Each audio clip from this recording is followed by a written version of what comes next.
Tov. Donc, effectivement, j'ai jugé bon de parler de la guerre de Gog ou Magog. C'est une guerre qu'on a beaucoup entendu parler, chacun dans les feuilles. Vous avez 2 feuilles par personne. Ah, d'accord.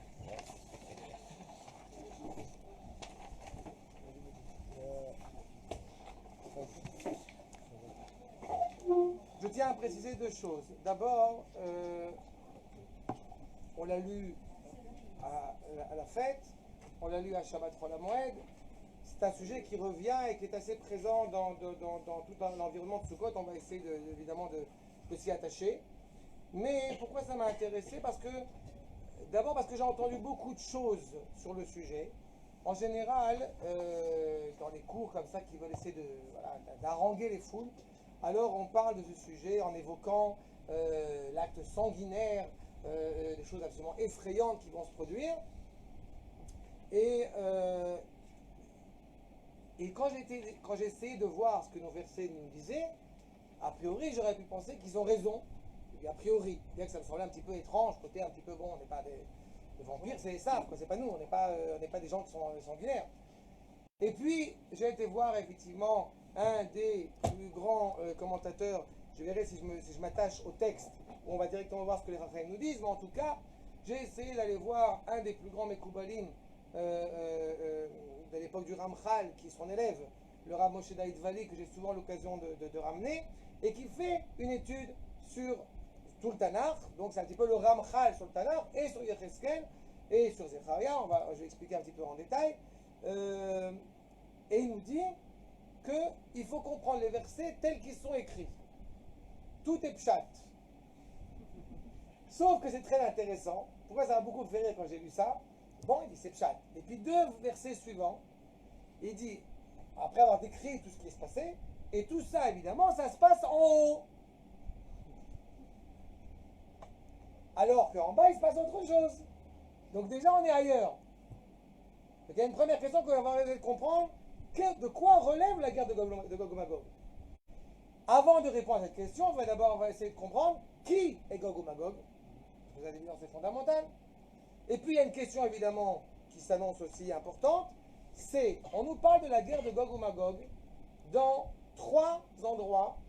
Il y a des références dans différents textes, dans Yoel, dans Ishayahu, etc. Mais il y a 3 endroits dans le Tanakh qui sont spécifiquement réservés à Gog Magog.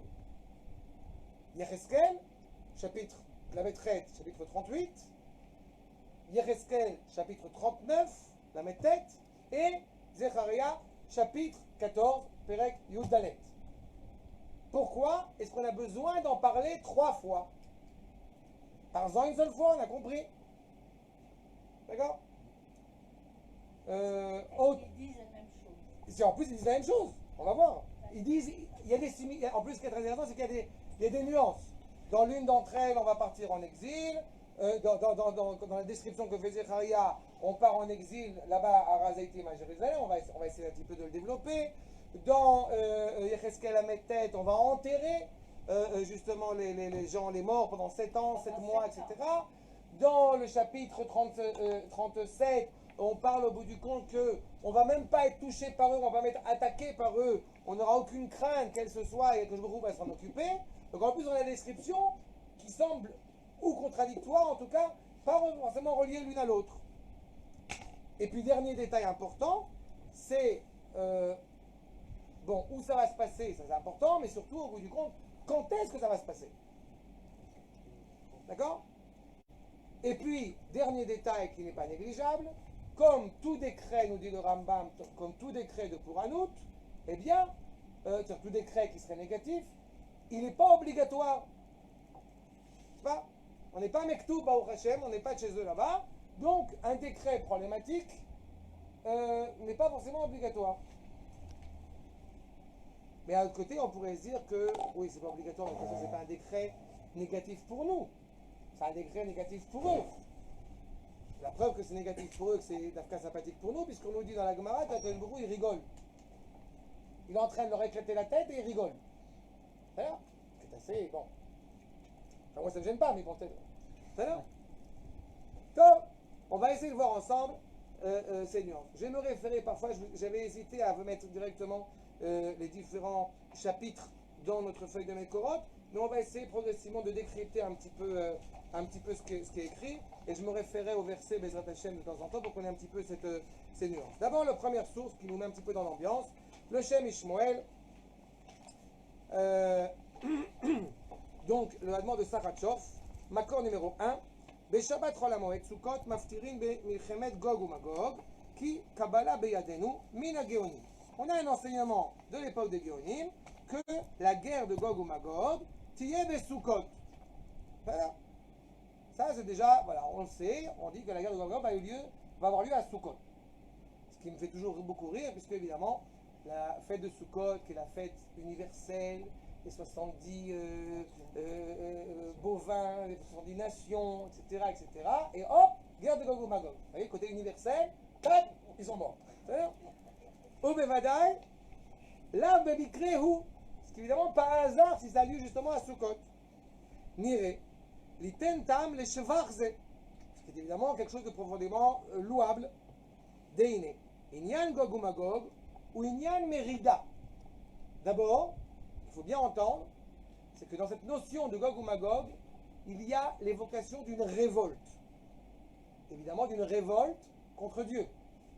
Une révolte qui arrive à sa fin. Pour l'instant, je n'ai pas encore dit qui était Gog ou Magog. En tout cas, on a cet empire, quel qu'il soit, qui a décidé de se révolter contre Akadosh Baruch Hu. Ke'am Ramzal, Klum yesh evet shemored berabo. Comment est-ce possible? C'est vraiment quelque chose qui nous laisse perplexe. Comment est-ce possible qu'un esclave se révolte contre son maître? Comment est-ce possible qu'un fils veuille porter atteinte à la vie de son père?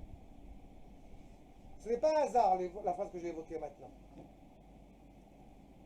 On va expliquer, Bezrat Hashem, cette fête que justement la guerre de Gog ou Magog, eh bien, elle apparaît directement après, dans les Mizmori des Teilim, elle apparaît directement après la révolte de Avshalom contre son père.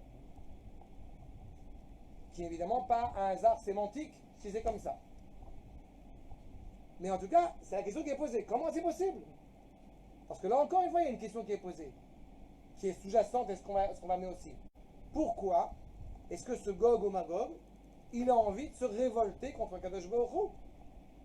On peut être faible, on peut avoir des difficultés, mais on se pose la question qu'à un moment donné, pourquoi, avec autant d'acharnement, alors que Israël, parce qu'au bout du compte c'est relié à Israël, pourquoi est-ce que les nations peuvent souhaiter, je le dis déjà un peu les nations, mais on va le montrer, peuvent souhaiter porter atteinte à un Israël?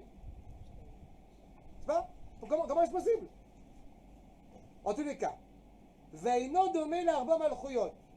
On pourrait dire effectivement que les 4 royaumes que nous avons traversés, la Babylonie, la Perse, la Grèce et Édom, au bout du compte, voilà, on a souffert de ces nations-là. Qu'est-ce qui est spécifique chez Gog ou Magog? Le Rav nous dit, ça ressemble à rien aux 4 royaumes. C'est encore autre chose. Chez Abdou Israël, chez M, Hajvu Hashem Itbarach Ma'az Be'Israël, Chaz V'Shalom. Ces mêmes nations qui ont pensé qu'il était temps de mettre fin à Israël. La preuve, ils souffrent. Donc Dieu n'est pas avec eux. Donc c'est la fin de l'ancien peuple juif. Ils sont tous évidemment le verrou Israël. Donc voilà, ça y est, le nouveau peuple juif va naître. Et puis, manque de bol, on est revenu à la maison. Virchlifam beuma acheret.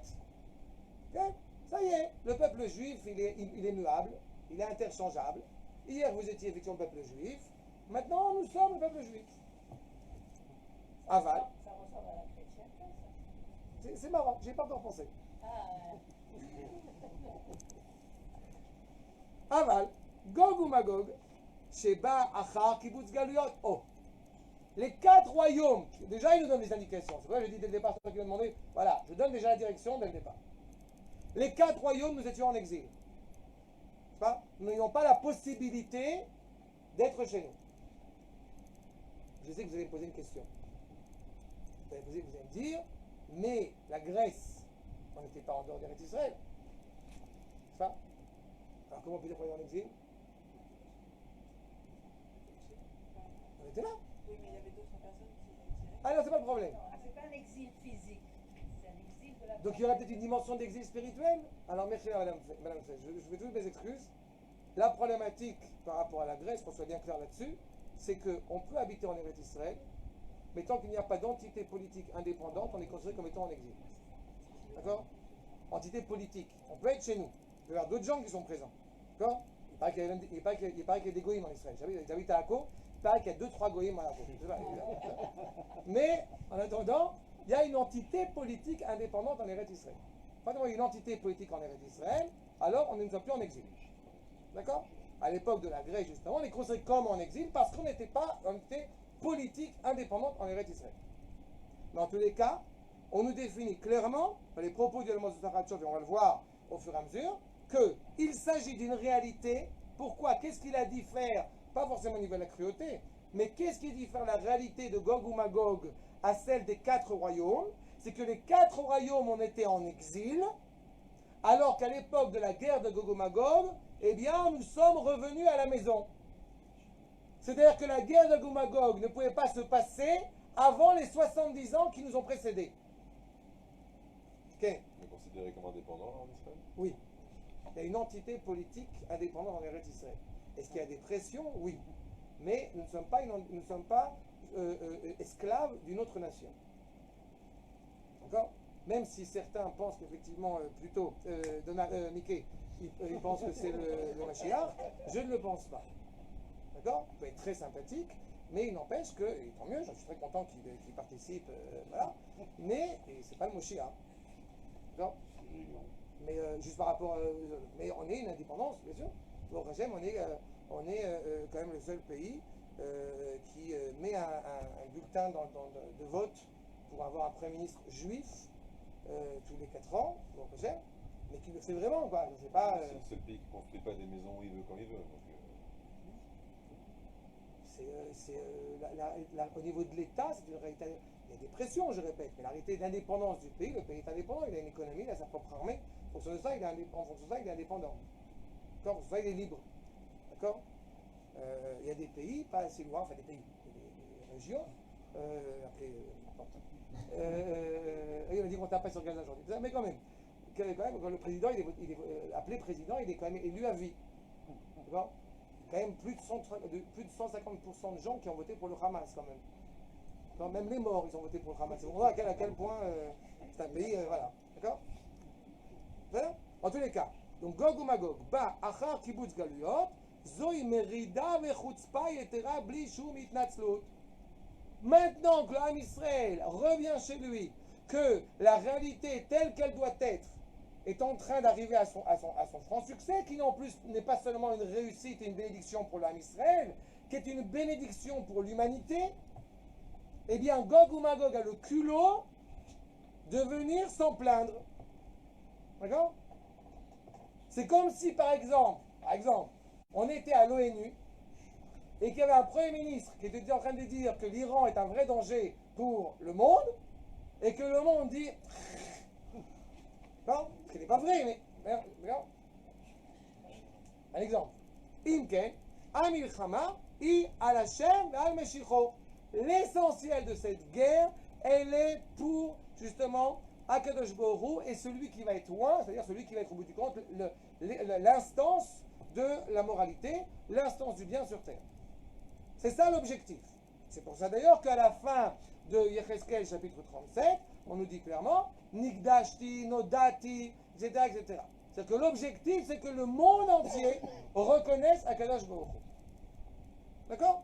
Quelqu'un m'a dit, quelque temps, ça rappelle pour certains, quand on dit effectivement Shema Yisrael Hashem Eloheinu Hashem Echad, eh bien la preuve, c'est que les gens le reconnaissent, puisque les chrétiens, quelque part, ils disent Dieu, les musulmans, ils disent... C'est une absurdité. C'est pas ça qu'on leur demande. Ce qu'on leur demande, ce qu'on attend, ce qui sera de toute façon, c'est la reconnaissance qu'il y a justement l'être absolu sur terre qui s'est choisi un peuple qui s'appelle Israël. C'est ça ce qu'on attend des nations. Ça viendra à un moment donné. Et c'est ce lien intrinsèque qui relie à eux.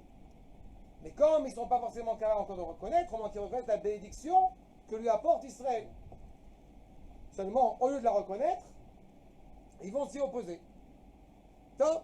Il y a aussi attaché à la terre. Il y a le peuple Bien qui sûr. reconnaissent le peuple. La Un terre peuple sur sans laquelle terre, ça n'a pas de sens. Un peuple sans terre, c'est une réalité virtuelle. on a été pendant 2000 ans comme ça. Pendant 2000 ans, on était dans une réalité absolument abjecte. D'accord? C'est ce que dit le Maharal dans Netzach Israël. Zéumatzav lotivi sha'am le yoshev le arzo. Quand on dit lotivi, c'est une réalité qui ne doit pas être comme cela. Donc, elle n'est pas, donc si elle est comme ça, c'est ponctuellement. Cette réalité qu'un peuple n'est pas sur sa terre est évidemment du délire. D'accord? Quelqu'un m'a dit une fois, je me rappelle ça il y a des années, quand je dis le peuple juif, alors mais est-ce que je parle du peuple juif habitant en Israël ou je parle des Israélites? Alors je lui ai répondu, non, ça n'existe pas, Israélite, madame. Israélite, il faut être malade mental pour être israélite. Et, et le cours s'est terminé, très sympathiquement, et la femme a compris que je souhaitais aux Israélites d'être malades mentaux. D'accord? Alors que c'est pas vrai. Pas vrai. Mais c'était marrant cette référence. On est une réalité malheureusement maladive, malade, quand on n'est pas chez nous. On revient chez nous, on retrouve un air pur. C'est pas? Chaque nation est reliée. C'est le fameux coteau du Kuzari. Le vin, il va être cultivé de meilleure manière quand il va être sur sa terre. Non? En tous les cas, il est clair qu'on nous dit venir exactement le moment historique où la guerre de Gog et Magog peut commencer. Au moment du rassemblement des exilés en Eretz Israël. Voilà ce que nous dit de là le demande de Zachatzov. Mais je n'ai pas encore défini qui était, au bout du compte, Gog et du coup Magog. Alors voyons d'abord ce que nous dit dans le prophète Havakouk. Je vous cite le verset, mais on ne va pas s'étendre sur le verset. Je voudrais juste revenir sur le propos du Radak David Kimchi sur le sujet. M'accorde numéro 2 d'abord. Shamati, vetirgaz bitni, les kol tzalelu sfatay, יבוא רקב בעצמי ותרתי ארגז אשר הנוח ליום צרה לעלות לעם יגודנו. Qu'est-ce que nous dit le prophète?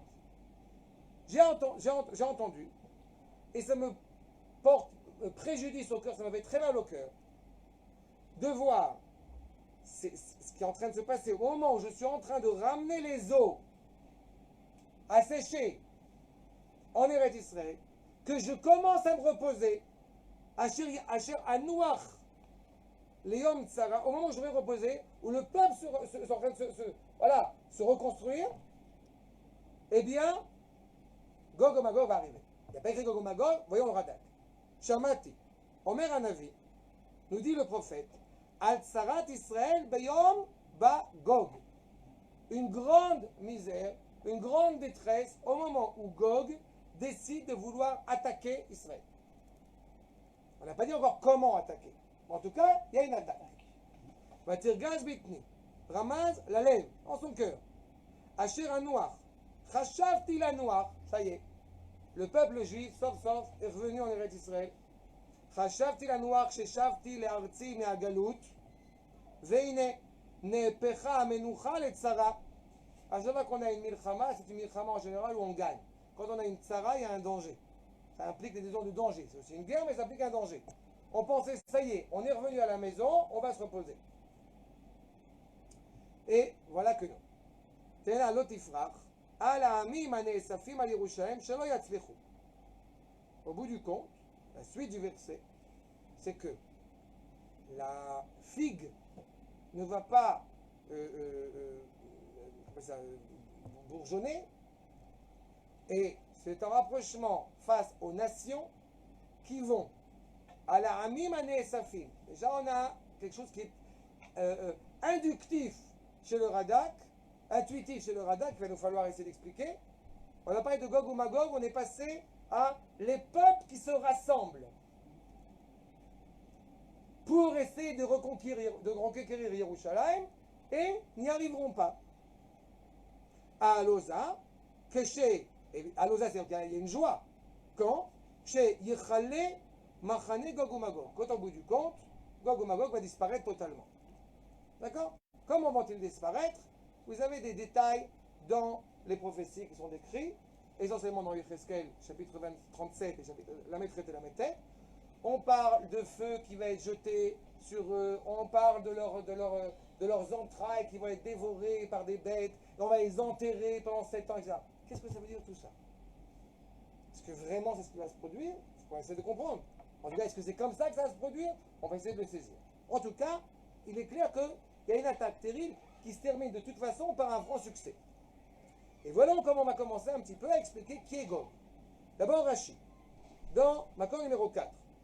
Gog, Shem, Amelech. Où est-ce qu'on rencontre Gog pour la première fois dans Magog comme étant de la descendance de Yéphet? Yéphet, c'est-à-dire, je rappelle, les 3 enfants de Noach, Shem, Ham et Yéphet. Yéphet, c'est l'esthétique, c'est la beauté, c'est le rapport extérieur. C'est ce qui va amener notamment à Yavan, ce qui va amener à l'Occident, c'est toute cette réalité-là. Là-bas, il naît. C'est là. Donc tout ce rapport, encore une fois, est un rapport extérieur. Magog, Shemaouma. Le nom de sa terre s'appelle Magog. Mais lui, le roi s'appelle Gog. Ve, Aviecha el Eretz Meshovevet, Sheshavu Yotzia miagalut, Vesamuch le Boecha Chazru. Ce qu'on a déjà un petit peu évoqué grâce au demande de Sachatchof, ils vont venir au moment où Am Israël va revenir sur sa terre. C'est le moment opportun. Veimeamea otsea. Vayalecha lasim alev ki amotzi mi'amim lo yazvena beyadecha.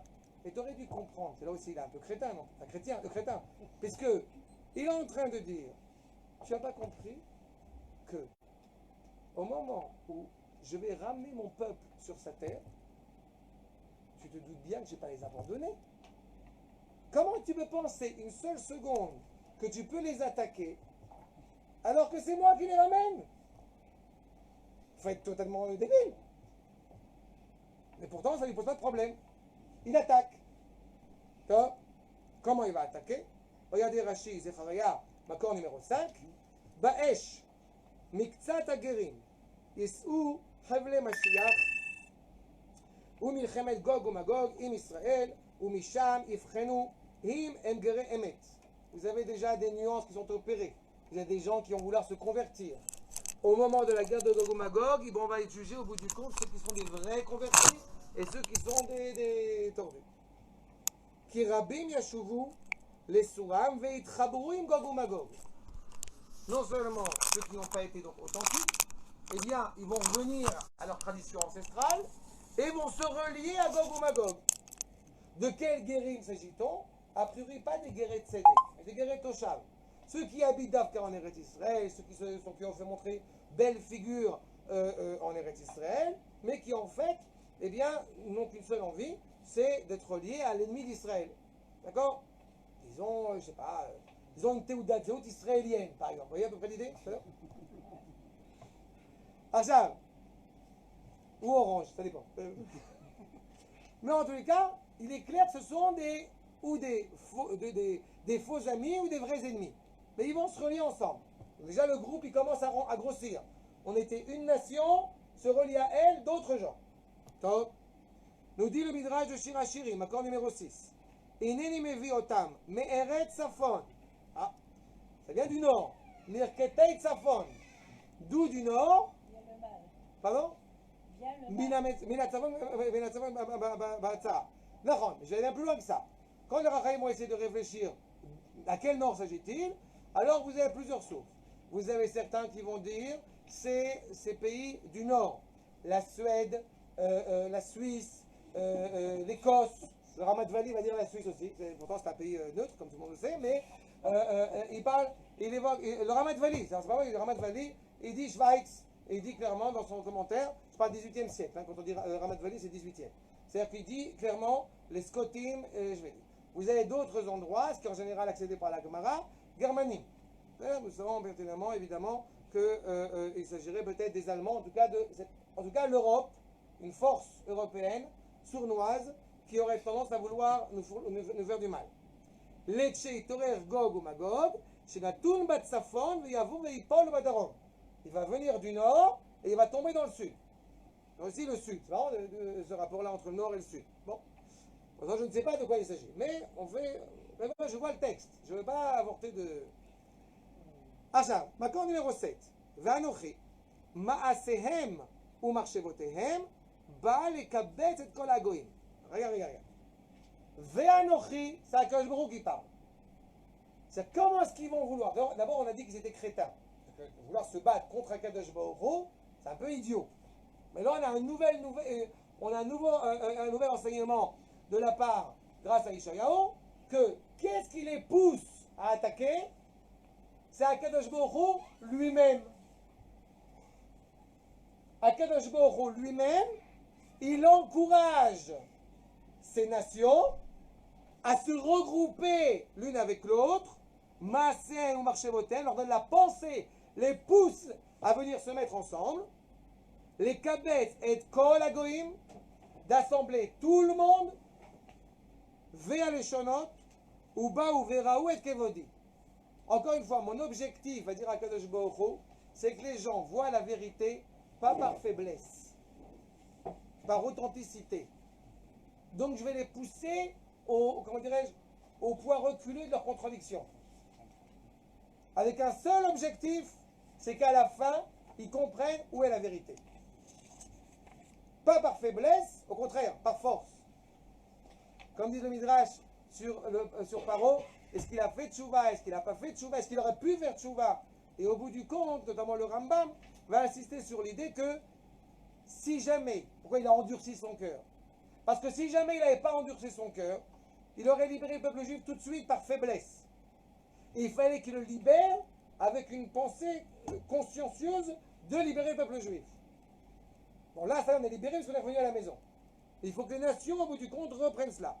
Va nous dire le Rabbi Yitzhak Abavanel, ou Baou Veraou, Asovev, chez Kodem Ilachamu, Anotzrim, Be Mitzraim, Makat Erek Vavdan. Traduction, je vais faire en sorte de créer un conflit, on va l'appeler Suez. Ah non, pardon, Suez, pardon. Et Sovev, chez Kodem Ilachamu, que d'abord ils vont se battre les Français contre les Égyptiens. Là, on commence à cibler. D'accord? Veyasfu alehem kol bnei Ishmael. Ah, et en plus vont s'ajouter tous les Arabes. On va l'appeler bnei Ishmael ou Ligue arabe. Vetiye, ah non, c'est Rabbi Yitzhak Abavanel. Kol bnei Ishmael. Je vais comprendre les Martiens, c'est bnei Ishmael. Utiye milchama karom l'Yerushalayim. Vecherev ish bereu.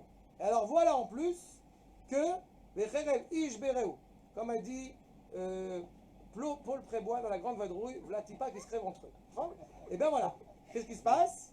Les Cherev Ish Bereu, ils vont se crever entre eux. Là, Ish Bereu, ils se trucident entre eux. Top. Regarde, j'ai le texte. Ish Bereu, ils s'entretuent. D'accord? Les Européens, les Occidentaux, les Français, avec l'Égypte, avec les Ishmaélim, entre eux, ils ont une guerre entre eux. Encore une fois, c'est quelque chose qui nous apparaît totalement théorique, parce qu'on ne voit pas.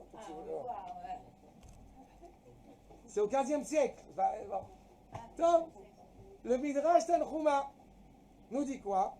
Gog ou Magog Begematria, Shivim, Shem, Shivim, Umot. Ça y est, on commence.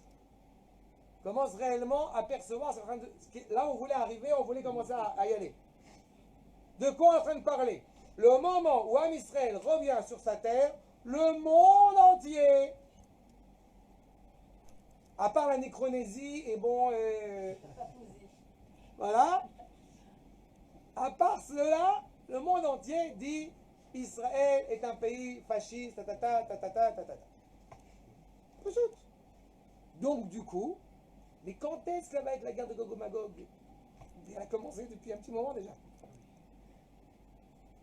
Achat. Pourquoi 70?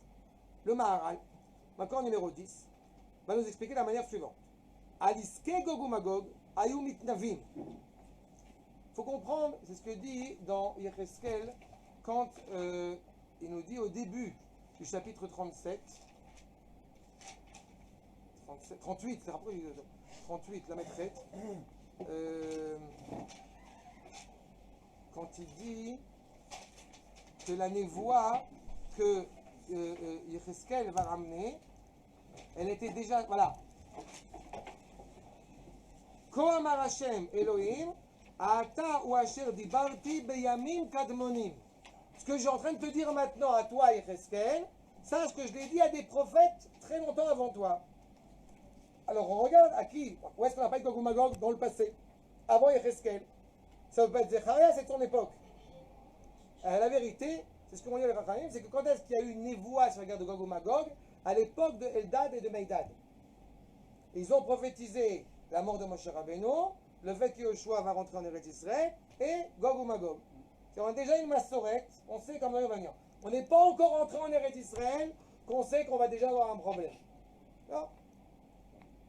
Ouais, il y a des époques comme ça. On n'a pas encore commencé, on sait déjà qu'ils vont nous voir. Mais c'est ça. Donc, ils étaient déjà en train de prophétiser. Et à ce moment-là, il y a les Skenim, il y a le Sanhedrin, les 70 anciens. Les cachés, Ma'inyan Gog ou Magog, Elota Sha'a, Shayom Mitnavim Alav. Comment ils ont pu penser à Gog ou Magog à ce moment-là? Pourquoi est-ce que c'est autant d'envergure alors qu'on est loin du compte? Vadaï, qui Mashaya, Memane, Beota Sha'a, Shivim Skenim, d'avoir Zaya Moré les Israël, Sheim Shelou, Al Gog ou Magog. Face à 70 Rachamim, vous avez les 70 nations. Sheye Rosh, Kol Haumot, Sheem Shivim Umot. On sait très bien aujourd'hui qu'il y a plus que 70 nations. Mais quand on parle de 70 nations, c'est la racine de l'humanité. D'accord? Comme on dit, Aïn, Gematria 70, c'est le regard naturel des choses. D'accord? On voit bien que grosso modo, il y a 70 facettes de l'humanité. N'est-ce pas? Ve, Imo, Yavo, Kol Haumot et Milchama l'Israël. Et avec lui, évidemment, vont venir toutes les nations pour mener une guerre contre Israël. ומכוח מעלה זאת, שקנו ישראל להיות להם 70 זקנים, יהיו מושלים עליהם לעתיד. Au bout du compte, de cette force-là qu'ils ont voulu utiliser contre Israël, eh bien dans le futur, ils vont, comme on dit, Rira qui rira le dernier, eh bien ils vont payer le prix de leur préjudice. Top. Poursuit le Midrash dans le coup de Shimoni. L'atid l'avant, atidin, umot haolam, li kanes à la Eretz Israël. C'est-à-dire que ils vont vouloir mener cette guerre, semble-t-il, d'après les propos du Midrash, ils vont réussir à rentrer en Eretz Israël. Dans d'autres, ils ne vont pas y rentrer. On va voir, ça pose problème. J'ai dit tout à l'heure que la guerre, elle était référée, la maîtresse, la métède et Zecharia. Pourquoi elle est parlée 3 fois? Et on ne dit pas forcément les mêmes détails. Dans Zecharia, comme j'ai dit, une partie des habitants d'Yerushalayim vont partir en exil. Alors que dans la maîtresse et dans la métède, pas du tout. טוב? ולעשות מלחמה עמהם. ומה הקדוש ברוך הוא יוצא? ונלחם עם הגויים. הקדוש ברוך הוא s'occupe de leur amener la טרחה de leur vie. נכון? יוצא ונלחם עם הגויים. הוא מסכך על ראשם של ישראל. Vous vous rappelez un peu Soukot? Au moment où ça brûle de partout, nous on est dans la souka, tranquille, avec les guirlandes. שנאמר סוכותה לראשי ביום נשק. כן, וואלה, ההגנה.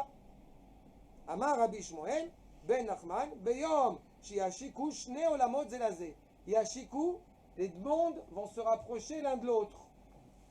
Vont se rapprocher, vont se battre l'un vers l'autre. C'est ce qu'on a vu tout à l'heure avec les chrétiens face aux musulmans. Le monde entier est en train de partir en perdition. Avec, évidemment, pour eux, dans le seul objectif d'attaquer Israël au bout du compte.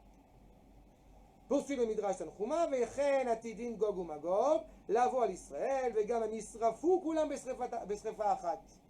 Donc ils vont vouloir attaquer Israël, et ils vont tous partir en vrille, ils vont tous brûler d'un seul feu. Comment est-ce qu'on comprend ce feu énorme, Srefa Achat? Le Ramat Vali va expliquer de la manière suivante. À partir du moment où la luminosité commence à luire sur Israël, il est évident qu'il y a un surplus de lumière aveuglant, donc brûlant, qui va, faire percevoir les ténèbres parmi les nations. Ils vivent dans le noir, ils croient qu'ils sont dans la lumière, et bien maintenant vous allez comprendre que vous êtes vraiment dans le noir. Srefa achat, elle va tout. שנאמר ונשפטתי איתו בדבר ובדם ובאותה שעה והתגדלתי והתקדשתי. C'est quand même assez impressionnant. Il suffit d'avoir un regard un peu ouvert sur, quand même, sur l'humanité. Et on prend une carte. Moi j'avais fait ça à une époque, c'était très marrant pour mes enfants d'ailleurs. On prend la carte et on met des points partout où ça va mal. Hein, partout il y a un tremblement de terre, le feu, le machin, la guerre, il tue le nord, le sud. D'accord? Et nous, ça va. Nous, on va bien. Et partout, ça part en catastrophe. Je ne sais pas qu'il n'y a pas de guerre, je ne sais pas qu'il n'y a pas de pression, mais c'est pas comment ce qui peut se passer autour. Entre ce qu'on sait et ce qu'on ne sait pas. Mais il y a une réalité qui est quand même assez affligeante. En tous les cas, il se passe cette réalité-là qu'on est en train d'évoquer. Mais ça ne s'arrête pas là. Regardez Makor numéro 13. Vechafra levana. ובושה החמה, כי מלאך השם צבאות בהר ציון או בירושלים, ונגד זה כנף כבוד.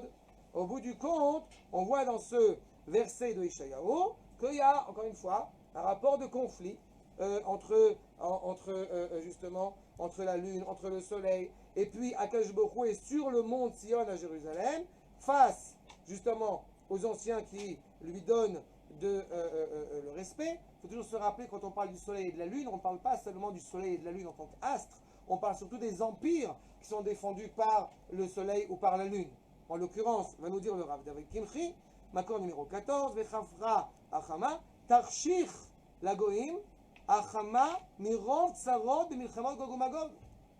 Il y a encore une fois, tout le monde, et vraiment, là je le dis très dans mon sens cynisme, je pense que vis-à-vis de tout ce qui peut se passer dans le monde, les gens sont très sincères dans leur volonté d'y mettre un terme. Mais ils ne comprennent pas pourquoi ils n'y arrivent pas. Ils ne comprennent pas. Mais parce qu'ils n'ont pas encore mis le doigt sur le cœur du problème. Donc il y a, encore une fois, il y a un massacre, il y a une catastrophe. Les fnei hiver, l'otirtan mirshon, comme nous dit Rashi, il faut le prendre au sens propre comme au sens figuré. On est aveuglé. La réalité mondiale est aveuglée parce qu'ils ont devant eux et ne sont pas capables de l'affronter. Arshab poursuit. Je vais d'abord avant les Télim, mais pour l'instant on décrit une guerre qui est absolument terrible. Cette guerre, cet objectif, on a dit, c'est que le monde entier reconnaisse au bout du compte Akadosh Baruch Hu. Est-ce que, j'ai déjà un petit peu soulevé, on parlait des gens qui aiment bien les descriptions absolument sanguinaires, etc. Mais comme j'ai dit, pourquoi il est détruit? c'est la question qui va arriver. On va arriver à ça. Je suis très content de la question, on va arriver. C'est la source, source numéro, on va arriver. 25. À partir de 25, on va commencer à poser cette question-là. Pourquoi, si vraiment, au bout du compte, leur apporte une bénédiction, pourquoi est-ce qu'ils veulent absolument détruire? On va y arriver. Mais d'abord, est-ce qu'on parle d'une guerre au sens propre ou au sens figuré? Est-ce que vraiment on parle de quelque chose de massacre ou purement et simplement l'annihilation d'une culture absolument qui doit arriver à sa fin? Nous dit le Teilim, Ish Lashon, Bal Yekon Ba'aretz Ish Hamas Ra,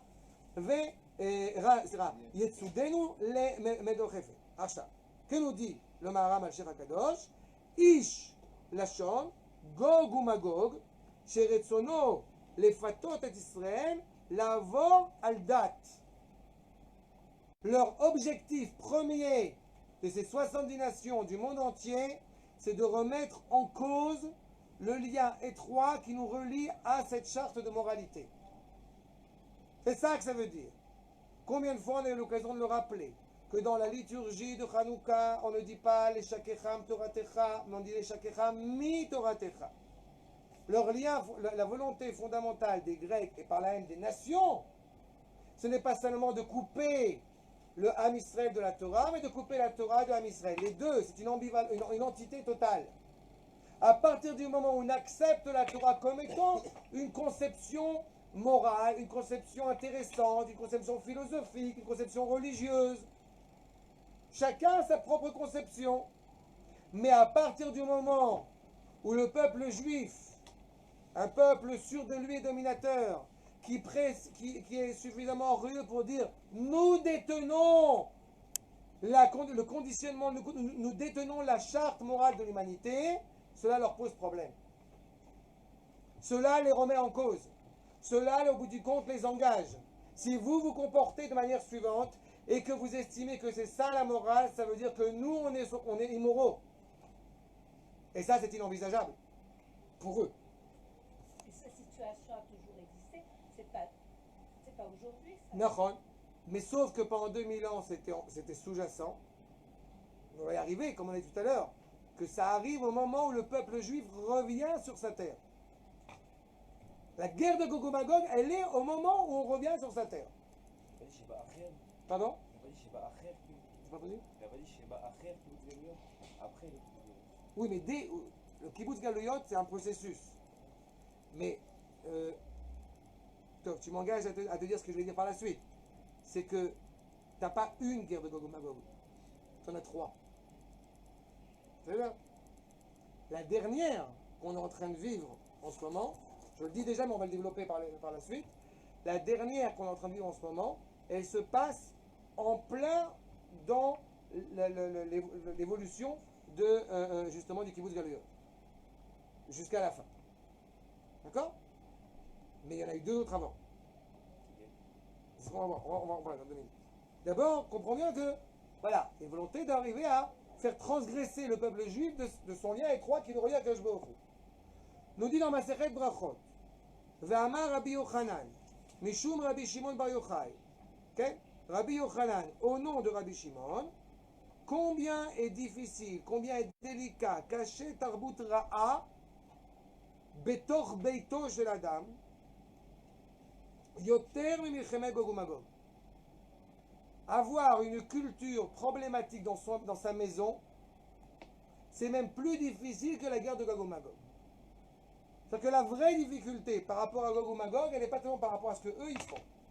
C'est qu'est-ce que nous on pense. Comment est-ce que nous véhiculons justement cette culture, si elle n'est pas encore un peu intoxiquée par tout ce que nous avons reçu de l'exil. Veilou. Ah, pourquoi je dis que ça par rapport au Goïm quand on dit Tarbut Ra'a? Parce qu'à partir du moment où la culture qui n'est pas reliée au Kodesh, il lui manque l'essentiel. S'il lui manque l'essentiel, elle est Ra'a. Ra'a, ça vient de Chissaron. Il lui manque quelque chose. D'accord? Veilou. Gabé milchemet Gog uMagog. Ketiv lamar ikshu goim. Veilou marabut sarai lo ketiv. On dit pour la guerre de Gog et Magog dans le chapitre 2, dans le deuxième Mizmor dans les Télim, Lama Rikshu Goim. En quoi ils se sont sensibilisés les nations, alors que par rapport à la culture problématique qu'on peut porter en nous, combien sont nombreux les misères qu'on peut traverser. Il y a un parallélisme, si vous voulez, au niveau de la sémantique. Mais il est clair qu'on est en train déjà de noter un petit peu qu'il y a quelque chose de plus de culturel qui se passe, plutôt qu'une guerre menée par des soldats avec des armes. C'est pas une guerre culturelle. C'est ce que je dis. C'est culturelle. Ok, exactement. Ça peut être les deux, non? Pardon? Ça peut être les deux. On va voir. Peut-être c'est les deux. Peut-être c'est... l'une, elle a été sanguinaire. Et peut-être l'autre, et la dernière est culturelle, qui est la plus terrible. On peut croire... J'ai entendu que Rabin, il ne voulait pas vivre à l'époque L'époque messianique, c'est encore autre chose. Pour éviter Non. la guerre de Gog et Magog. La guerre messianique, c'est encore autre chose. La période messianique, c'est encore autre chose. Il y a des difficultés pendant la Géoula, dont la guerre de Gog et Magog. Mais la problématique, c'est ce que j'ai un petit peu soulevé au début, mais la problématique, c'est que, d'abord, la guerre culturelle, elle est plus terrible que la guerre physique. Aussi étrange ça puisse paraître, mais la guerre culturelle est plus terrible que la guerre physique. Je donne... L'ennemi, il est plus tangible. L'ennemi est tangible. Oui, mais la ça... culturelle, elle est insinueuse. Écoutez, je vais vous dire quelque chose. Je vais prendre cet exemple-là. On va pas être un petit peu des chrétiens et des musulmans, mais je veux sois clair par rapport à ça. Pour ce que je connais un petit peu de la culture en France, pour ce que j'ai connu, et ce que je suis plus en France depuis plus de 20 ans, donc je suis pas... Mais tout le monde, on entend des gens qui parlent de conflits religieux. C'est absolument faux. la France n'est pas en train de vivre un conflit religieux. La France est en train de vivre un conflit entre une identité spirituelle très forte et une identité qui n'existe plus depuis longtemps et qui est en train de se taire. Ça veut dire que, quand je dis qu'une guerre culturelle, elle est plus terrible qu'une guerre physique, quand vous avez un ennemi en face de vous, vous savez, voilà, vous devez le combattre, vous avez la guerre, c'est fini. Mais là, la guerre culturelle, elle amène à l'annihilation totale de la culture de l'autre. Il n'y a plus rien. Si quelqu'un ose rappeler, de faire des réminiscences sur les côtés positifs, encore une fois, avec toutes les mesures qui s'imposent, mais faire une référence sur les côtés positifs de la culture assimilationniste de la France, il se fait traiter de fasciste. Alors que c'est quand même les bases de la culture française, français, on a un prénom français, etc. D'accord? Il y a un côté totalement réprimandé de penser comme ça. Mais c'est la France, avec tout ce qu'elle a véhiculé comme culture. Mais comme la culture, elle est tellement annihilée de manière absolument abjecte, que celui qui voudrait préconiser ou qui voudrait se revendiquer de la culture française va être malvenu. Ça montre que la culture est en train de disparaître totalement. Maintenant, est-ce que ça peut être les deux? Est-ce que c'est l'une d'entre elles? Comme je n'ai pas encore développé l'idée qu'il y a 3 guerres de Gog et Magog, je laisse ça sur le côté pour l'instant. On va y arriver. Achab. Ok? C'est là? La guerre de culture, c'est pas forcément de l'extérieur, parce que c'est un interne par rapport au peuple, en interne. Évidemment. On voit que. Il y a des implications intérieures, évidemment. Mais c'est par rapport à l'influence de la galoute qui s'est retrouvée chez nous. Au moment Il y a une influence de la galoute par rapport de l'histoire de la galoute, mais il y a une influence aussi concrète, actuelle, terrible, d'une volonté féroce par tous les moyens utilisés pour essayer de détruire Israël par d'autres moyens que physiquement. Je vais donner un exemple très concret. Tu vois un film. Chaque film véhicule un message culturel, quel qu'il soit. Il veut véhiculer un message. Par exemple, ça m'a toujours marqué que les films américains, les gens habitent toujours dans des super grandes maisons. Ils ont tous 2 voitures. Les femmes sont toujours bien coiffées. D'accord? Bien habillées. Jamais, au grand jamais, la maison est toujours impeccable. Jamais on voit les gens en train de passer l'aspirateur. Ou alors c'est pour faire rigoler, c'est une blague. C'est ça? Alors c'est fabuleux, quoi. Sauf que c'est pas ça la vérité. Sauf que le monde concret, c'est pas la vérité. Quand j'ai commencé à des années de ça à être enseignant, tous les films qui faisaient des choses dans les classes, j'étais impressionné, les élèves ne bougent pas. Ils sont attentionnés. J'ai dit, c'est fabuleux. Mais elle est où cette école? Il y a un message culturel sournois qui passe à travers le film. Qu'est-ce que ça doit être la culture? Qu'est-ce que ça doit être le bien? Qu'est-ce que ça doit être la richesse? Ça doit être l'ouverture? Ça doit être le progrès? Ça doit être le modernisme? Etc., etc. De plus en plus, dans les films, on voit des personnes aux identités pas claires. On va dire comme ça. Pourquoi? Parce qu'on veut nous transmettre un message. C'est naturel, c'est inhérent à la culture. C'est une guerre culturelle qui est terrible. Parce qu'elle peut nous faire croire par la suite que tu vois, ils sont sympas. Tu vois, ils sont normaux. Tu vois, on peut être autrement que aussi réfractaire et aussi réactionnaire, et aussi primitif, et aussi religieux, et aussi fanatique, et aussi Lubavitch, et aussi Jetata, et tata. On peut être autre chose. Il y a un message qui est passé dans ça. C'est pour ça que j'ai dit que oui, effectivement, il y a cette culture de l'exil qu'on est en train de se désintoxiquer au fur et à mesure, mais il y a un nouvel échelon. D'accord? C'est pour ça que quand la Gemara elle te dit que Yoter caché Tarboutra, c'est qu'il y a un problème vraiment énorme. Regarde ce que dit le Rav Kook. Macor numéro 18. Caché Tarboutra, ce qu'on vient de voir dans la Gemara. Yeshkan et Ara Pratit Veklalit. הפרטית היא שכל אדם, אף שיש לו מתנגדים חיצוניים, אויבי נפשו ומבקשים רעתו, כן? La réalité, c'est que n'importe qui peut avoir des opposants, des contradicteurs extérieurs, qui lui veulent du mal, qui veulent l'opposer au bout du compte à ce qu'il veut être réellement. והכוחות הטבעיים הכלליים, מזגי האווירים ושינוי הזמנים. Encore une fois, on vit pas sur un long fleuve tranquille. Notre vie, elle est évidemment animée par... Il a pris du temps tout à l'heure. Donc, notre vie est animée par, encore une fois, des difficultés, par des soubresauts. Ces réalités-là, on doit pouvoir les opposer, on doit pouvoir les affronter. C'est pas forcément évident. Des changements de temps, des changements de climat, des changements d'époque. רבים כל כך, לעניין שיכולים לפגע באדם, ויקשה השמירה. Étant donné que ça peut blesser l'homme, donc ça lui sera très difficile d'être toujours sur ses gardes. ויקשה שמירה מהם, כמו המתנגד הפנימי, comme il y a, encore une fois, cet opposant intérieur. L'opposant intérieur, cette intuition naturelle qui refuse tel ou tel phénomène parce qu'ils ne sont pas entendables. היינו, יוצרו של אדם ותאוותיו הרעות, l'instinct de l'homme, ses pulsions, ses mauvaises pulsions, שהמה משחיתים את גופו ונפשו תמיד, qui au bout du compte nuisent à son corps et à son âme toujours. Encore une fois, on a beau écrire sur les paquets de cigarettes, faites attention, ça nuit à la santé. Et le vin, est-ce que... D'accord? Les gens, ils n'arrêtent pas de fumer à cause de ça.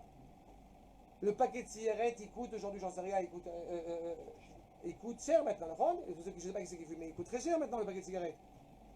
Et au bout du compte, ça veut dire... Non, les gens ne vont pas arrêter de fumer parce que le paquet coûte 1 shekel ou 2 shekels la cigarette. ומהם צריך שמירה יתרה מפני קרבתם אל האדם. De ces pouvoirs-là qui apportent évidemment du plaisir mais d'une grande nuisance au corps, il lui faut une surgarde. Comme dit le Rabbeinu Bachye, Ibn Pekouda dans Chovot HaLevavot, Vekol Adam Oivav Ben Tzaav. Le plus grand ennemi de l'homme, c'est ce qu'il a entre ses côtes, c'est lui-même. Vea Klalit, ça c'est au niveau individuel. Et au niveau de l'entité politique de tout Israël, Vea Klalit, Bichlal Israël, שיותר ממה שהראו לנו אויבינו החיצוניים, הראו לנו אותם תרבויות הרעות. Plus que ce que nous ont fait nos ennemis extérieurs, les cultures qu'ils ont essayé de nous influencer, eh bien nous ont fait encore plus de mal, encore plus de préjudice. Regardez ce qui s'est passé, et on se casse la tête encore aujourd'hui. Regardez ce qui se passe quand on explique aux Juifs, ça c'est une des plus grandes révolutions, les premiers cours à la Yeshiva, ceux qui arrivent en Shur Aleph à la Yeshiva, première claque, le judaïsme n'est pas une religion. Mais c'est pas possible. On nous aurait menti. Non, mais sémantique mis à part, le judaïsme est une religion, Oui, c'est ça. l'hébraïsme est une civilisation. Exactement. Mais on doit redevenir hébreu. Bien sûr. Animé par cette culture juive vivante. Quand on dit culture juive, ça va un côté un peu folklorique, un peu muséen. Mais non. Mais cette culture étrangère qui nous a fait croire qu'on pouvait être juif à part entière, on n'avait pas besoin d'un lopin de terre pour ça. C'est toujours le même problème. Aerev Rav, Ve'abaim Mikocham, se mélange dès qu'on oublie qui on est. Dès qu'on oublie que le lien qui relie encore une fois les Américains, bon, c'est pas mal placé, mais bon, les Français ou les Gaulois, ce que vous voulez, à leur terre, n'a rien à voir avec le lien entre le peuple et Eretz Israël. Dès qu'on se mélange, ça va, on est tous les mêmes. On est tous des êtres humains. Pourquoi tu veux faire des différences? Voilà, Erev Rav, Erbouvia. והבאים מכוחם בכל דור ודור. והם מיעוטם נגד המון לאומים. Mais le monde entier pense comme ça, nous dit le Rav Kook. Le peu parmi le nombreux. הם רבים באיכות מפני יכולתם לפגוע יותר. Ils sont énormes parce que leur capacité, encore une fois, à blesser Israël, elle est encore plus forte. Il y a des Israéliens, malheureusement, qui, le jour de la naissance de l'autre abruti. Ils mettent un costume rouge avec le bonnet, sans avoir jamais connu la France, ni l'Europe, ni tous les mythes païens, d'où ça vient. Et pourquoi? Parce que, encore une fois, de force, c'est vide, donc je vais y mettre quelque chose. C'est exactement ça qu'on a à faire. Je vous dis déjà un peu la fin, parce que quand je joue pas le truc, mais on va voir ça. La tirsina ben Israël aviem sheba shayamayim. L'objectif est d'engrainer une haine entre Am Israël et Akadosh Baruch Hu. Combien de fois j'ai eu l'occasion de faire ce cours sur la Zgoulat Israël, quand au bout du compte, mais pourquoi Dieu vous a choisi? La question. Réponse, car. Fait comme ça. Mais pourquoi? Rien, on n'a rien fait. On est pourri, on est nul, mais Dieu il a décidé, c'est eux que je veux. Ça m'est arrivé à chaque fois au lycée, au collège, même au collège, collège juif très célèbre, le collège Saint-Joseph, quand on me demandait, mais pourquoi est-ce que vous seriez le peuple choisi? Pourquoi? Comme ça, c'est tout, c'est comme ça. C'est tout. Il n'y peut rien. Je vois cette anecdote qu'on m'a dit au lycée. Mais si tu tombes amoureux d'une non-juive, tu ne vas pas te marier avec elle, c'est parce qu'elle n'est pas juive, c'est totalement ridicule. Mais il n'y a pas de risque que je tombe amoureux d'une non-juive. Donc, de toute façon, ça ne se passera pas. Bon, j'ai posé une ashkenaz.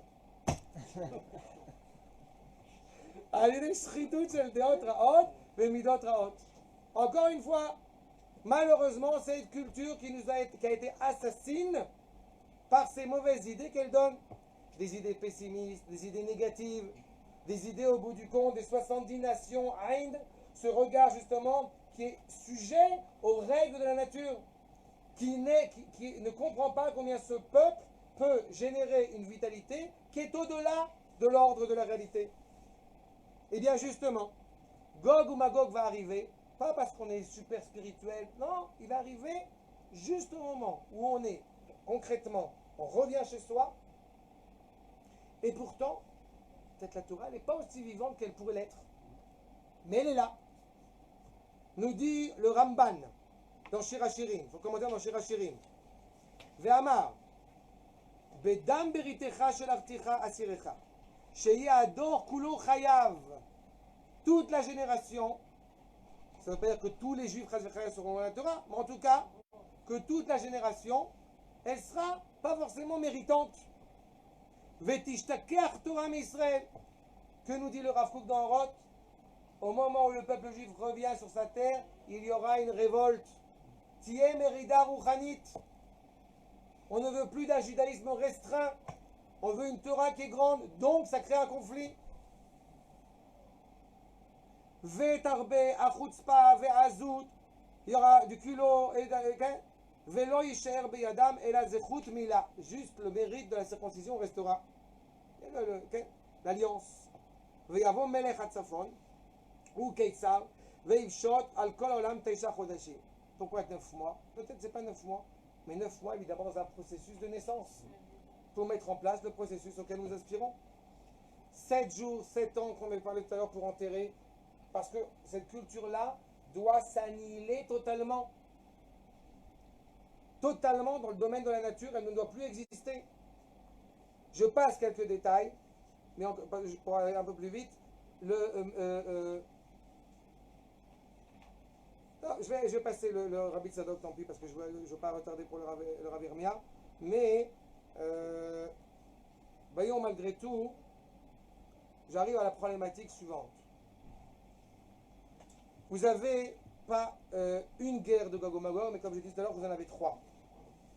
Regardez s'il vous plaît, Makor numéro 24.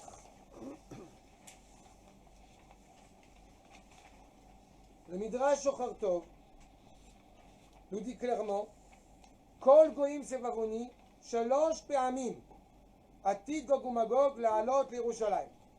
3 fois, il va essayer de venir à Yerushalayim. Tout à l'heure, j'ai évoqué la France, que disait le Rabbi Sraga Bavanet, la France contre l'Égypte, et le conflit qui a existé, on peut l'assimiler effectivement au conflit de Suez qui s'est produit. Mais en n'allant même pas dans ce sens-là, on voit que toutes les guerres que le peuple juif a traversées, les grandes guerres que le peuple juif a traversées depuis son existence, depuis sa restauration, quand on parle de une partie du peuple juif qui a dû partir en exil de Jérusalem, c'est pas forcément qu'elle a quitté Eretz Israël, mais elle a dû quitter Jérusalem. Cet événement a eu lieu déjà. Il s'appelle Yom Ha'atzmaut. La guerre de Yom Ha'atzmaut, quand les Arabes sont arrivés et que les Juifs ont dû partir justement de cette région-là de Har HaZeitim. Poursuivant, la guerre où le monde entier, au bout du compte, que ce soit justement autour de Yerushalayim. Il y a eu la guerre des 6 jours. On a déjà eu ce processus-là. On est en train de le vivre. C'est pour ça que j'ai dit que oui, il est possible que ce soit une guerre aussi qui soit dans le sang. C'était le cas pour les 2 premières guerres, mais pas la dernière. Parce que la dernière, l'objectif, pourquoi ils ont essayé 2 fois, ils ont essayé 1 fois, ils ont recommencé, parce qu'ils n'ont pas été détruits totalement. Quand on parle de Mechiat Amalek, que dira le Ramat Vali, c'est la même racine, entre Gog ou Magog et Amalek, et c'est pas hasard si un descendant d'Amalek s'appelle Agag. On retrouve encore une fois cette notion de Gog ou Magog. Parce que son objectif, encore une fois, c'est d'arriver à annihiler Israël. Et on ne dit pas Mechikat Amalek, on dit Mechiat Amalek. C'est-à-dire qu'on veut un effacement total pour reconstruire dessus. Quand on parle de la guerre culturelle en face de Gog ou Magog, ça fait déjà belle lurette que les empires occidentaux sont en train de se désagréger l'un après l'autre. C'est ce qu'on est en train de vivre en ce moment. Je rappelle souvent l'anecdote, parce que je suis jeune, mais quand même j'ai connu le mur de Berlin. Les gens de la génération actuelle ne sont absolument pas conscients de ce que ça a été la révolution de la brisure du mur de Berlin. C'était quelque chose d'absolument exceptionnel. Quand le Rav Yehuda parle dans les années 70 de la fin de l'Empire russe, mais qui le croyait? C'est-à-dire qu'il y a un phénomène qui est en train de se produire au fur et à mesure, que non seulement ces empires disparaissent, mais ne reviennent pas. Donc, c'est pour ça que j'insiste sur cette vraie guerre de Gog Magog qui est encore actuelle, c'est cette guerre culturelle. Et elle arrive justement, je vous ai lu un petit peu sur Arta, je vais aller directement, Rabbi Yitzhak Abravanel. Regardez ma cor, j'ai pas fait le chiffre, bon, pas grave. Ligne 40, deuxième colonne. Vaïtse Hashem, Inyan HaMilchama ou Sheyair Hashem Levav Edom, Veyasfu Mitzafon Lilachem al Yerushalayim. Edom, la dernière royauté qui engage le monde entier contre nous. Veyavu Negdam Bnei HaMizrach. Comme je l'ai dit tout à l'heure, ils vont se battre l'un avec l'autre, chrétiens et musulmans. ומה שאמרו חז"ל שבאו 3 פעמים הוא על ימי טיטוס. Rabbi Yitzhak Abravanel, il donne un sens. Qu'est-ce qu'il veut dire? Première guerre de Gog et Magog, Titus. Deuxième guerre, les croisades. Dernière guerre, la Atid Lavo. 3 פעמים ימי טיטוס, ביאת הצרפתים, les Français, les croisades, Louis IX et Urbain II. D'accord? Un crétin. Et Ashlishi, la Atid Lavo. Et la dernière, c'est qu'on est en train de vivre actuellement. Donc on est en plein dans cette réalité-là. Décrire ça aujourd'hui, c'est exceptionnel parce qu'on le voit de nos propres yeux. Maintenant, vous allez me dire, oui, mais comment on sait que c'est lui? Alors, je vais vous dire. Le Malbim pose la même question. Et pour ça qu'il dit, Ben Adam, attends. Il dit, quand le grand Gog et Magog vont venir, tu le sauras.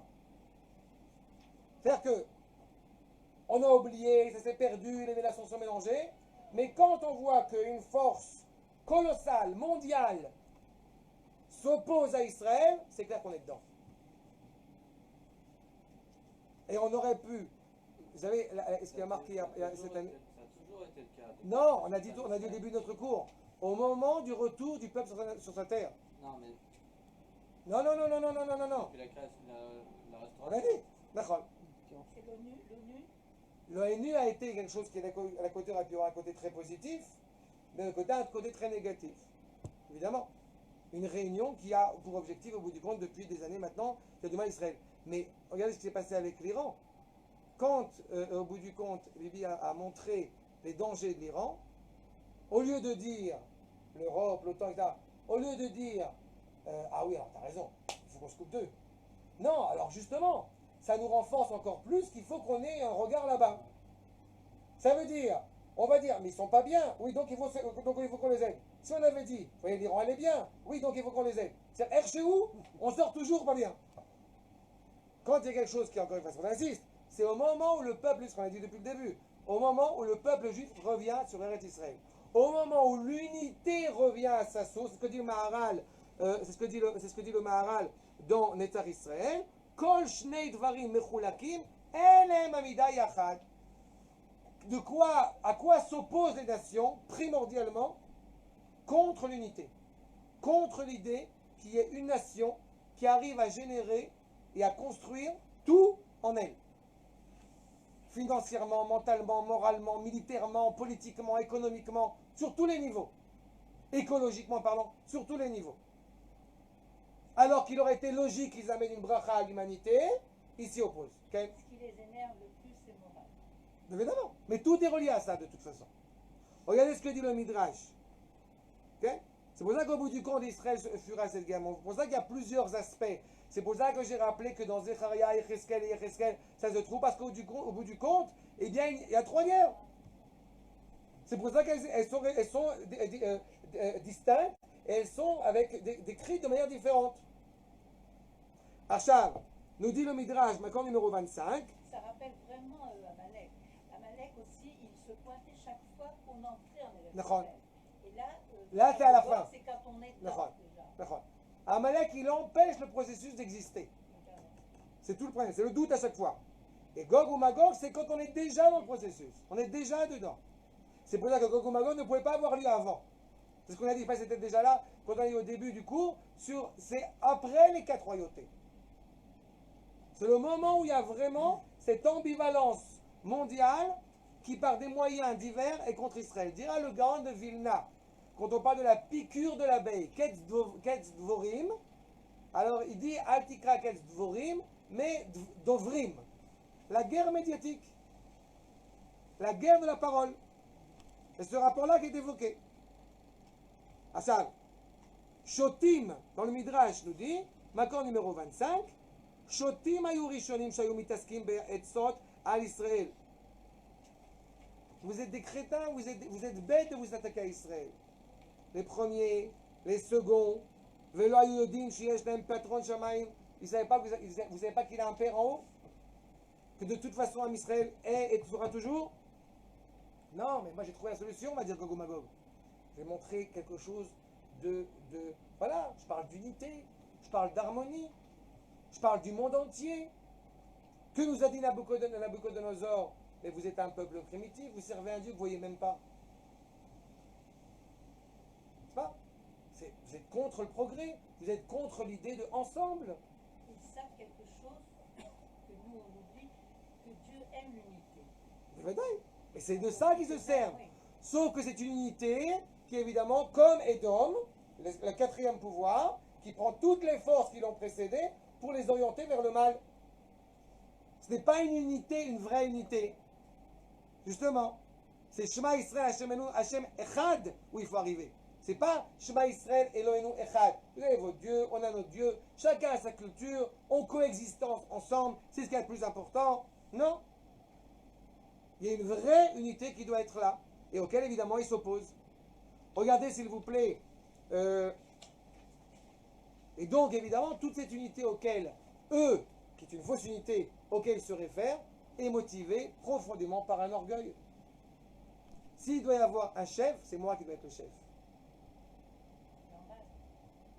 Vous savez qu'à la Séouda de la Tidlavo, c'est un des cours que j'avais prévu de faire, ça je vais le faire dans quelques minutes, mais sur la Séouda du Léviathan. Alors bon, il y a un cours sur le Léviathan, il y a une question qu'on ne se pose pas toujours. C'est une Séouda de fête. Qui fait le kidouche? C'est intéressant la recherche du pouvoir que j'évoquais à l'instant. Pourquoi? Parce que David Amelech il dit non, mais je ne vais pas faire le kidouche. C'est vous, Abraham, Isaac, Jacob, vous êtes là, je ne vais pas faire le kidouche. Il le pousse à ce que David Amelech il fasse le kidouche. C'est-à-dire que l'humilité de David, on est exactement à l'inverse. Face à la Gahava et tout ce que ça veut dire, il y a la Hanava. Gog ou Magog, c'est la Gahava. C'est cette volonté, encore une fois, c'est pas une unité, c'est une volonté, c'est moi le maître. Le pays porte mon nom. Je crée un pays pour qu'il soit en mon nom. Va dire le Maharal, Makor numéro 27, Gog ou Magog l'atid yeba leitnase, lomar she'elav reuya itnasut, va'enyan yidua lemevinim. Encore une fois, Mitzad sheu mizero shel Yefet, on a rappelé tout à l'heure qu'il est né de Yefet, je suis beau, regardez comme je suis beau. Extérieurement, c'est esthétique, c'est parfait, c'est droit, c'est sympathique. Et justement, chez Nehemar Etzlo, Achi Yefet Agadol. Il n'oublie pas de rappeler, c'est moi le grand frère. Je suis grand. Velo, Ochelo Sherotzele Itnase Hashel Barak. Pourquoi il dit ça? Parce qu'il veut être fier et orgueilleux avant toute chose devant Akadosh Baruch Hu. Am Israël, quand il va devoir sauver Haïti et la Turquie et je ne sais pas qui, il ne se demande pas est-ce que financièrement, qu'est-ce qu'on va y gagner. Il y va parce qu'il pense que c'est un acte positif. Après, s'il n'avait pas fait pour des pays comme la Turquie, j'aurais dit bon, mais il le fait même pour la Turquie malheureusement. Maintenant, qu'est-ce qu'au bout du compte, comment est-ce qu'on va arriver à la fin de ce conflit? Eh bien, je vais vous dire très simplement, à quoi on attend au bout du compte. J'ai posé la question au début du cours, comment c'est possible que justement ils puissent, on a déjà compris un petit peu des éléments, pourquoi ils s'attaquent à nous, parce qu'ils refusent l'unité réelle, ils refusent moralement cette unité. Mais on se dit, mais comment c'est possible? Comment c'est possible que le monde entier puisse comme ça s'opposer à nous? Comment c'est possible que le fils puisse vouloir porter atteinte à son père? Les deux Mizmorim qu'on avait évoqués. Cette question est posée dans la Gemara et le Rav Kook y répond.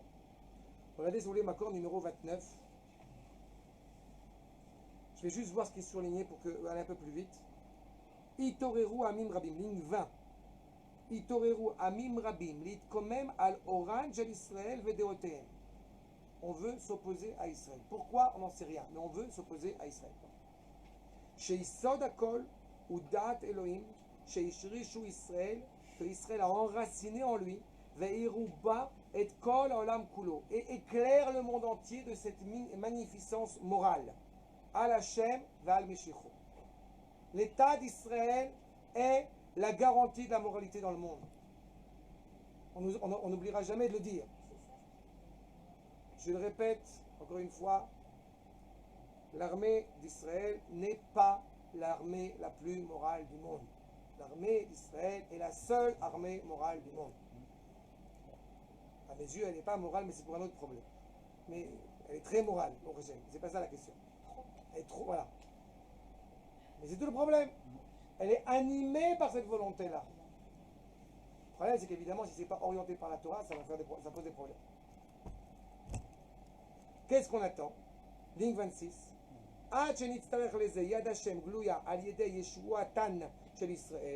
Que la main d'Akadosh Baruch Hu s'ingère dans la délivrance d'Israël. Que je sois sanctifié, que je sois agrandi aux yeux justement des nations. Alken et Marlo, qui a ruach mashchit atzibur be'amke anoshiyut beruach ha'adam. Ce souffle qui justement il est nuisible pour le monde entier, jusqu'à même l'étincelle de l'humain. En lashum logvul veseder. ולפעמים יוצא הכוח המוסרי מסדרו הרגיל הטבעי לפורץ גבוליו עד שעמים רבים נטעים והולכים בנתיבות לא אור. כלומר, on explique. Quand la nation, la culture, j'évoquais les films, j'évoquais tout ce qu'on a évoqué tout à l'heure, vont motiver des messages qui sont immoraux. Cela va porter préjudice jusqu'à l'étincelle de l'humain. C'est-à-dire qu'il n'y a plus de limites, il n'y a plus de frontières. Je suis persuadé que dans le monde, beaucoup de gens trouvent que certains phénomènes sont très problématiques. Et pourtant, ils ne vont plus oser le dire, parce que c'est mal vu, parce qu'on ne peut pas l'entendre. Achav, Hache, Imatse Koach Eloi, Marzik ou Meir Marshechim la Netzach. Celui qui est relié à Kadosh Baruch Hu en dépit de tout, comme dit le Havakouk, Tzadik be'emunato yechye. Celui qui est relié totalement à cet acte de justice, tu montes, tu descends, le monde entier va à gauche, moi je suis avec Akadosh Baruch Hu, je vais à droite. Il faut une force énorme pour arriver à ça. Pour prendre sur soi de faire ça. D'être, encore une fois, rechercher toujours la droiture. Ce qui est l'essentiel. Même si le monde entier laisserait entendre que non, la vérité elle est ailleurs. Et bien justement, on ne peut pas penser qu'un fils peut tuer son père. On ne peut pas penser, en vous compte, comme vous avez dit tout à l'heure, qu'une nation peut avoir envie, se regrouper avec d'autres nations pour aller contre les intérêts d'Israël. Eh bien, c'est possible quand, justement, elles ne sont pas animées par cet essentiel de vérité. À ce moment-là, évidemment, Israël, avec encore plus de vigueur, regardez, deuxième colonne, ligne 43, Kolzman sheino betaharato legamrei, tant qu'Israël ne se reconnaît pas totalement dans sa grandeur, dans sa pureté comme Israël, veino nish'an al yisod hamevorach shel avodatan shel Israël venitzriutam, et qu'il n'est pas en train de se poser des questions, qui n'est pas en train de se poser des questions justement de justification ou de caution de ce qu'il est en train de vivre, de son éternité, qui pose des fausses questions. Une fois, quelqu'un m'a expliqué à la fac, il y a des années, à l'université de Haïfa, que nous avions une histoire similaire à celle des Américains. Les Américains avaient volé la terre aux Indiens, et nous aussi, Arafat avec la pluie. Où Arafat on met les tête. Tant qu'il n'est pas relié à cette éternité, il, encore une fois, il s'affaiblit et il peut se détruire totalement.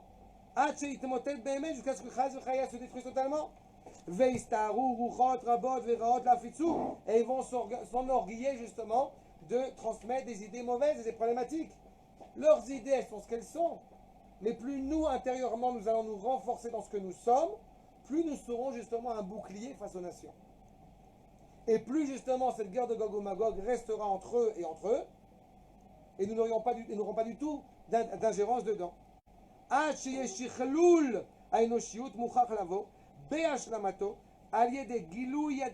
révélation du bras, de l'agissement d'Akadosh Baruch Hu dans son choix délibéré d'Israël,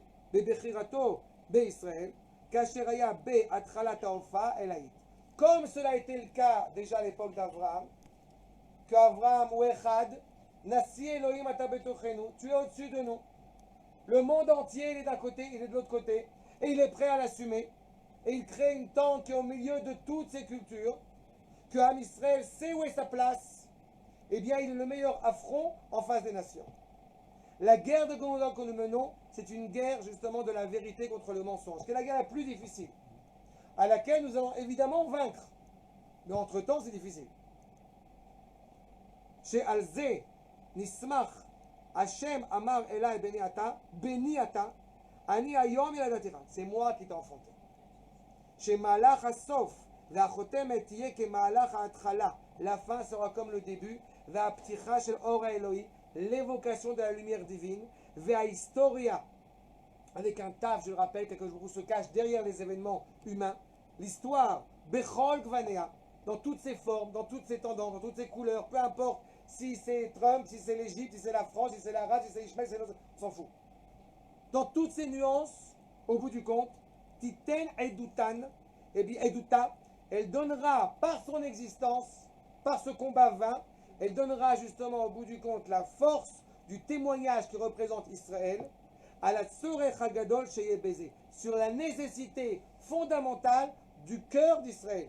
Liyachev Datan Shel Bnei Adam Velahiran Beor Emet Vekayam Laad. La lumière de la vérité se fera pleinement luire, justement, malgré l'orgueil des nations, malgré ce combat malvenu de la part des nations, parce que Israël va justement, et c'est ce qu'on pourquoi les amener à Sukkot, puisque justement à Sukkot on fait bien ce distinguo entre Israël et la nation, où justement là où Israël se révèle dans sa grande essence, de l'unité entre le corps et l'âme, justement de ce chibour, de ce lien étroit, à ce moment-là, il n'y a plus de place pour la guerre en face des nations, et c'est pour cela qu'Akadosh Baruch Hu s'insérera lui-même dans cette guerre et mènera à la victoire d'un Israël pour l'éternité. On va dire, des questions? Pas clair? Vous dites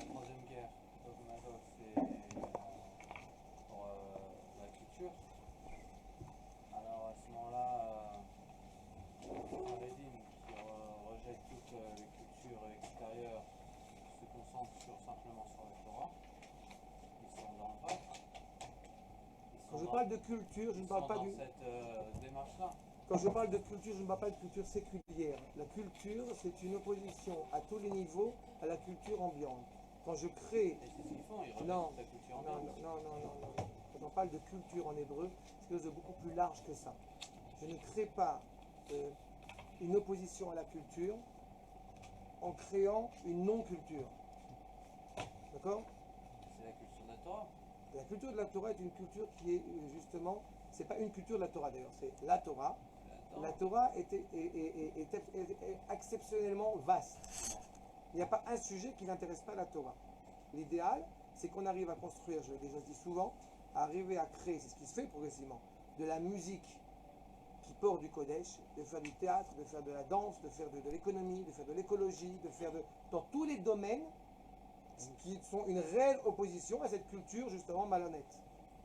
Quand on crée une culture, c'est justement la culture hébraïque. Ce n'est pas une culture religieuse.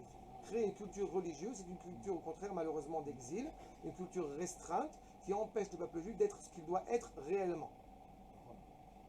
On est une mamlechet kohanim vegoy kadosh. Certains par défaut préfèrent cette option-là parce qu'elle est beaucoup plus facile à gérer que de prendre sur soi le combat face aux nations, qui est un combat. Je suis chayal avec une kippa sur la tête. Je suis ingénieur avec une kippa sur la tête. Je m'en fous de la couleur, c'est pas ça la question. Mais je suis dans ce cadre-là. Je construis une nation. Je ne construis pas une religion. Je ne construis pas un beth midrash. Je l'ai souvent évoqué quand j'ai eu l'occasion de parler de Herzl, pour qui j'ai évidemment beaucoup de respect. Le fait que tous les endroits qui ont précédé Herzl, pourquoi ça n'a pas marché avant? Parce que beaucoup de communautés, avec tout le respect que j'ai pour elles, ont créé un beth midrash de telle ou telle communauté. Mais la volonté de Herzl, de prime abord, était de construire une nation. Après, on peut lui reprocher plein de choses, mais c'est la volonté de construire une nation. Et cette idée-là est fondamentale. C'est ça la culture à laquelle je me réfère. C'est la culture d'un peuple. Et la culture d'un peuple ne peut pas se réduire à certains domaines. D'accord? C'est Shalom. Là, normalement, la 3 heures. Alors, je fais le cours chez les jeunes, qui doivent m'attendre normalement, et on s'en va. Dans une heure, à peu près moins d'une heure. À 4 heures. Je lave, retenir une serviette, les ongles. D'accord.